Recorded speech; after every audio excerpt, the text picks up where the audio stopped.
মানে একটা ব্যাপার ঘটে যে প্রত্যেকটা মানুষ মনে করে যে এই তো আমার পছন্দের মানুষের সাথে আমি দিব্যি ভালো থাকবো, কিন্তু আসলে ওরকম হয় না। কারণ মানুষ দূর থেকে অনেক সুন্দর, কাছ থেকে কিন্তু অতটা সুন্দর না। মানুষ যখন মানুষের সাথে থাকা শুরু করে তখন হচ্ছে মানুষের প্রতি মানুষের বিতৃষ্ণা বাড়ে, অনীহা বাড়ে। কারণ পৃথিবীতে কেউই কারো রূপের মুগ্ধতা দিয়ে কাউকে আটকাতে পারেনি। একটা সময় গিয়ে কোথাও না অবহেলা চলে আসে, একটা তুচ্ছ তাচ্ছিল্য চলে আসে।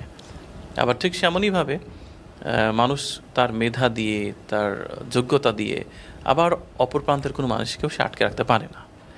কারণ আপনি যত প্রাণী দেখবেন দূর থেকে যতটা সুন্দর, কাছ থেকে আরও সুন্দর।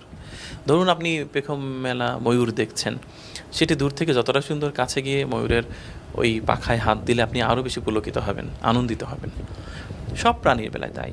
কিন্তু একমাত্র মানুষই আছে যে মানুষের কাছে গেলে সৌন্দর্যের ম্লান হয়।